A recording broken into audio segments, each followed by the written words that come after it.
Imagine for a second that you're sitting in your driveway. Okay, I'm picturing it. Yeah, and it's a perfect, flawless summer evening. We're talking 1984. You're somewhere in Sherman Oaks, California. Right. Very specific vibe. Exactly. A radio down the street is playing, the same top 40 pop hits. The neighborhood kids are riding those banana seat bikes in endless Oh, circles. I remember those. Right, and the lawn sprinklers are doing that rhythmic ticking back and forth across the grass. Yeah, that classic summer sound. It's that golden hour where the heat is just, it's just starting to fade from the asphalt and everything feels totally safe. Right. Idyllic. But then you look up at the horizon and you realize something impossible. Oh. The sun hasn't moved an inch in hours. It's just permanently stuck, baking the sky in this unending twilight. I mean, that is a profoundly unsettling concept to try and wrap your head around. Totally. Because the moment you notice that the sun is frozen, every single comforting rule of physical reality just evaporates. Yeah, you're just trapped. Exactly. You're Yeah. trapped in an environment that visually looks like home, but it's behaving in a way that, well, dictates your world should already be completely destroyed. Which is really the core mystery of today's deep dive. Right.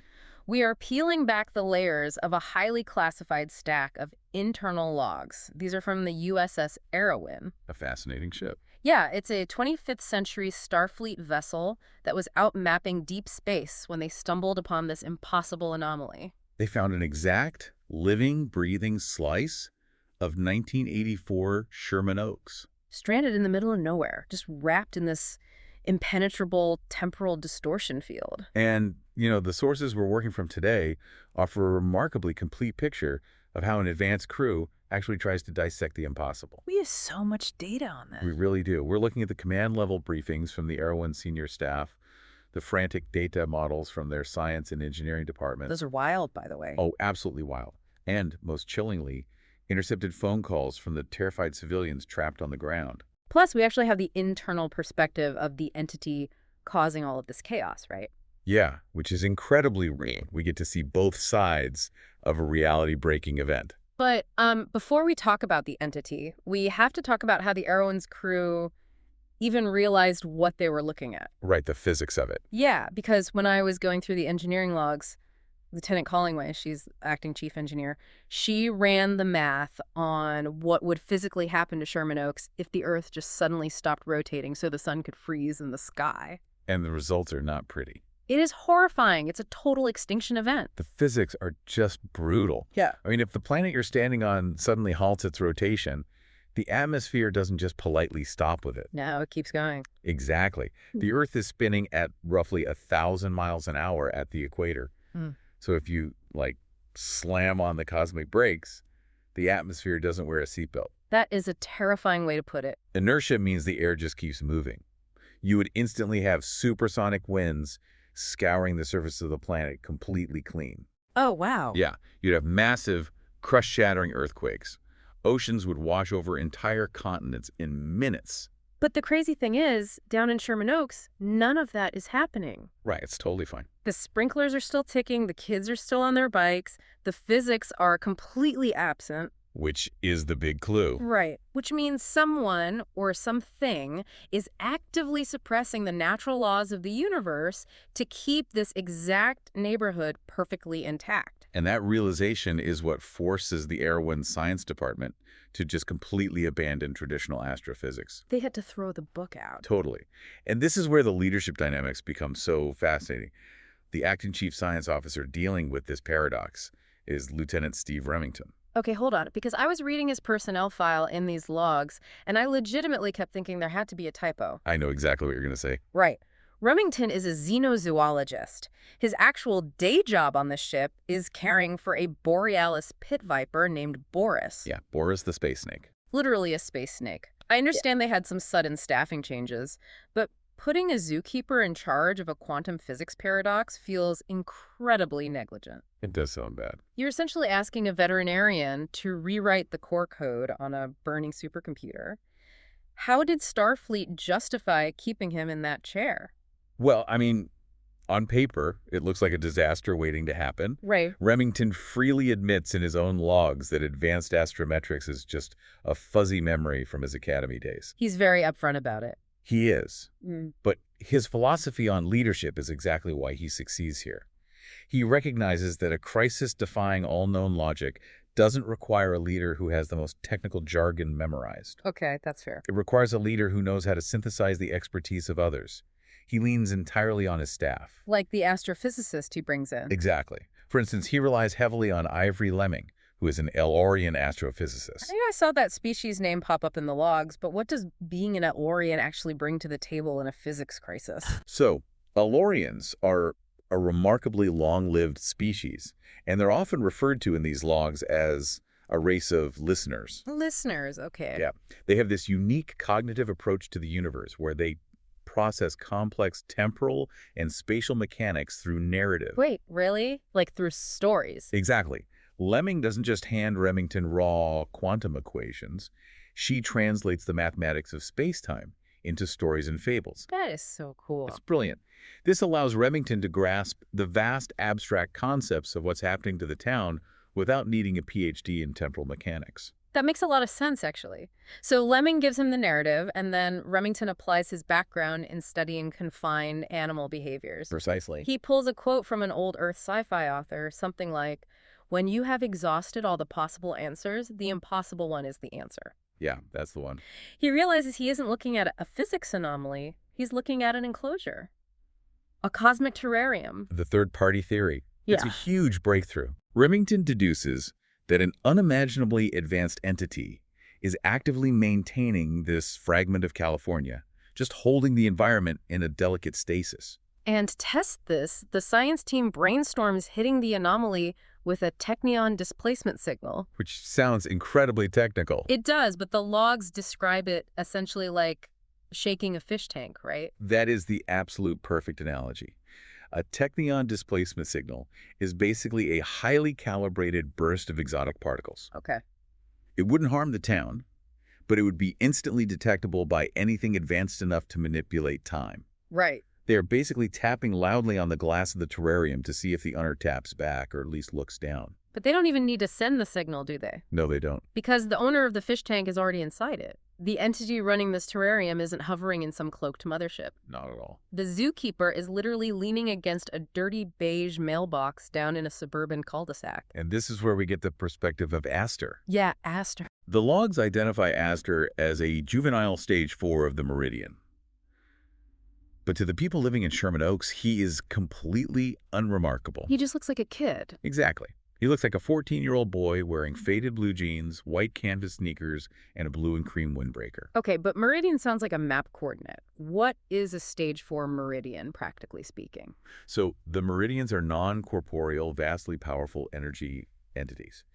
To call Astor a stage 4 juvenile means he is essentially in his galactic adolescence. A space teenager. Pretty much. Yeah. He possesses reality warping power like the ability to manipulate matter and time on a planetary scale, but he completely lacks the emotional regulation, the context, or the wisdom of an adult of his species. Which completely explains the frozen sunset. Yes, it does. Because it isn't some sinister torture device. Astor is a galactic toddler trying to be helpful. He really is trying to help. He noticed that the human residents felt relaxed during the evening, the temperature was perfect, they were off work, the neighborhood was peaceful. So, to reduce their localized distress markers, he simply stretched that single pleasant quantum second into an infinite loop. It's a catastrophic misunderstanding of human psychology. Totally. Astor observes that people are happy and assumes that freezing the source of that happiness will make it permanent. But that's not how humans work. Not at all. He doesn't understand that humans value the evening precisely because it is a transition.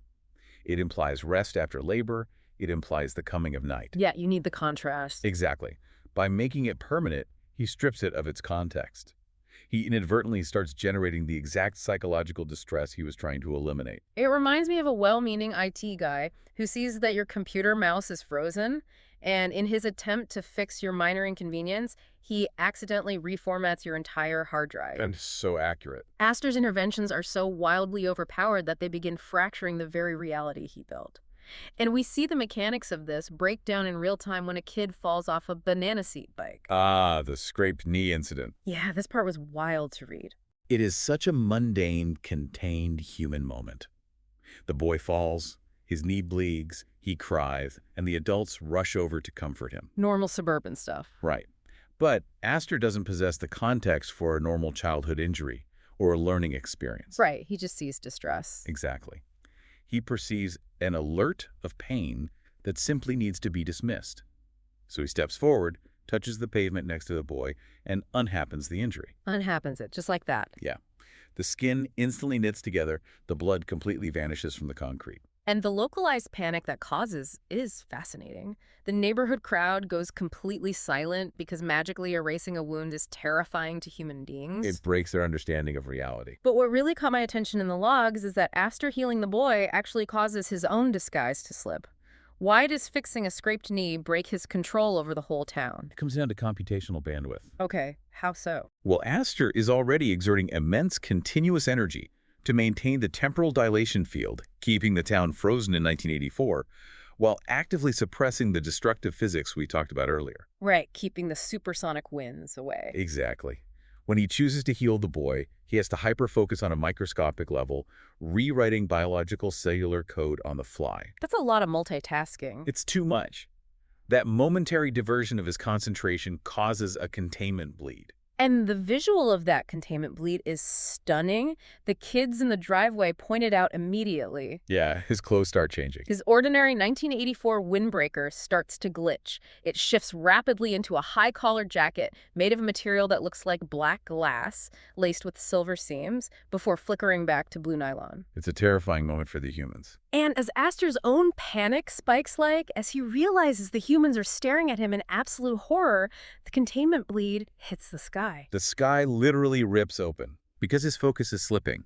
The boundaries between the isolated 1984 temporal window and the present 25th century reality begin to collapse into one another. So they see the real universe. Yeah, the humans look up, and the hazy Los Angeles sunset is stripped away, replaced by hard, unfamiliar constellations, and then the warships drop in.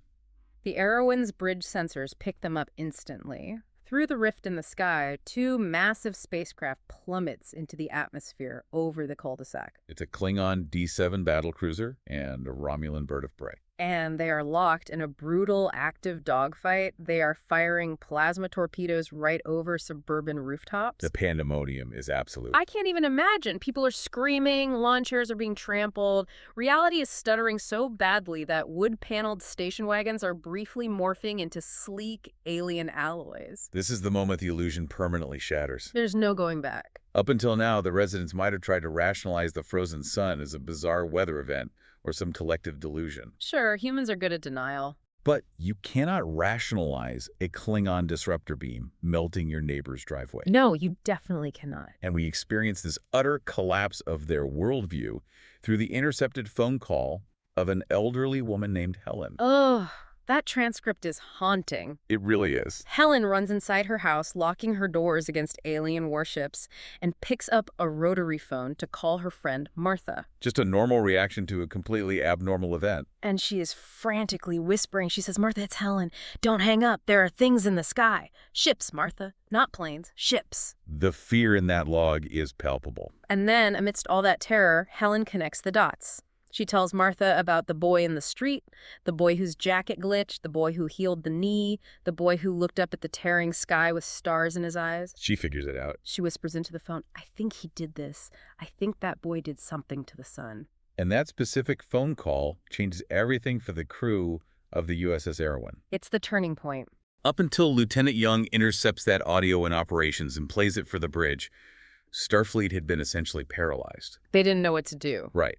They knew they were looking at a trapped town, but they had zero idea what the mechanism was. Helen's panicked observation gives them the key. They finally have a target. Captain Corbin and Executive Officer Commander Battenberg hear that call, and the entire posture of the ship shifts. Things move very quickly after that. Yeah, Battenberg formally escalates their response matrix to Level 2 covert stabilization.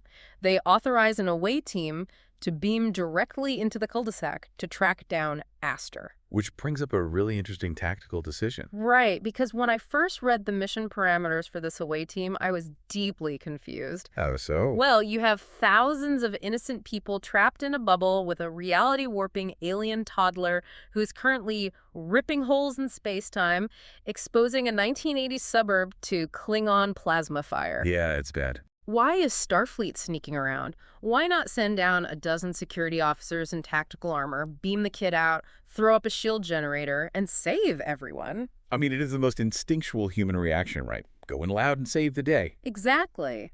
But that completely ignores the biological reality of time travel and cross-contamination. Oh, right, the medical briefing. Yeah, when the away team is prepping in Briefing Room 5, the chief medical officer, Dr. Rhea Amberlin, completely shuts down any idea of a traditional rescue. She does not mince words. She brings up the sheer immunological terror of what they're about to do. Right, she makes it clear that the danger isn't just the alien warships or Aster. The danger is the Starfleet officers themselves. Precisely. We're talking about 25th century humans interacting with 1984 biology. Which is a massive gap. Over the centuries, humanity has traveled the stars, encountering countless alien environments and novel viruses. As a result, the Starfleet officers possess incredibly robust, genetically reinforced immune systems and advanced microbiota. They're super healthy. To the away team, their own internal biology is perfectly healthy and neutralized. But to a human from 1984, It's deadly. a single cough, a stray bead of sweat, or a casual exhalation from a Starfleet officer could introduce hyper-evolved pathogens that a 1980s immune system has zero defense against. They are literal walking bioweapons. Exactly. Dr. Amberlin states point blank that if they aren't careful, they could unleash a plague that would wipe out the entire population of the town in a matter of hours. The cure would literally be vastly more lethal than the disease. Which turns this covert mission into an absolute psychological nightmare for the officers involved. The prep for it is crazy. Lieutenant Collingway and Lieutenant Remington are outfitted by the quartermaster in completely mundane 1980s civilian clothing. They have to blend air. We're talking denim jeans, white sneakers, and heavily striped t-shirts, and, most crucially, thick, long-sleeved flannel shirts. Now, the flannels are brilliant because they serve a dual purpose. They hide the Starfleet comm badges and localized scanners from the residents, allowing the team to pass as local college kids. But the flannels also act as a physical barrier, minimizing the chance of skin-to-skin contact. And minimizing contact is the absolute unbreakable rule of this mission. It's so strict. Dr. Amberlin's final orders to the team are honestly devastating. She tells them they are beaming into a zone of absolute hysteria. Because the sky is falling. Exactly. These civilians just watched the sky tear open. They are weeping in their front yards, clutching their children. And the Starfleet officers are ordered to completely ignore them. That is the part of the logs that stayed with me the longest. The sheer emotional toll on the crew. It goes against everything they believe in. Starfleet's entire ethos is built on rendering aid, on compassion, on stepping in to protect the vulnerable, and these officers are being ordered to suppress every shred of that humanity. It's brutal. Amberlin looks them in the eye and tells them, you cannot touch them. You cannot offer a comforting hand on a trembling shoulder. You cannot help a fallen child. Because your empathy could spark an extinction-level pandemic. It is the ultimate agonizing paradox of advanced medicine and ethics. Totally. To actually save these people, the Starfleet officers must act with what will appear to be chilling sociopathy. They just had to walk past them. They have to walk through a literal war zone as ghosts, completely unresponsive to the begging and the panic around them, entirely focused on finding Aster. A single lapse in discipline, a single moment of ordinary human comfort, could trigger a mass casualty event far worse than the frozen sun. And as Commander Battenberg reminds them, right before they step onto the transporter pad, they are walking into this biological minefield largely blind. They don't know what's going to happen. They don't even know if grabbing Aster is the right move. If this boy is just an avatar or a localized disguise for a much larger Meridian entity, attempting to physically detain him might cause the entire temporal terrarium to collapse, crushing the town instantly. They have to navigate a maze of impossible choices. They are bound by the unintended consequences of their own advanced nature, just as Aster is bound by his. Which brings us to the profound tragic irony at the heart of these logs. Yeah, the big picture here. When you step back and look at the whole picture, From the terrifying physics to the scraped knee to the flannel shirts, it is entirely a story about the dangers of good intentions. That's exactly it. On one side, you have Aster, a wildly powerful alien entity who broke an entire reality simply because he saw people he liked and wanted to permanently alleviate their minor everyday pains. He tried to help, and he shattered their sky. And on the other side, you have the Arawyn crew, Right. a hyper-advanced, deeply moral civilization possessing the technology to traverse the stars and cure almost any ailment. Yet, their very advancement turns them into a lethal threat. It's so unfair. They are forced to beam down and coldly, silently ignore the terrified victims of this disaster, terrified that a simple act of compassion might kill everyone with a 25th century common cold. Both the Meridian and Starfleet are completely constrained by the sheer weight of their own power. It really makes you reevaluate the fundamental nature of helping. It absolutely does. We all have that instinct to step in, to fix the discomfort of the people we care about. But these logs ask us, how often do we intervene without understanding the full context? Right. How often does our attempt to fix something actually disrupt a necessary process? Yeah.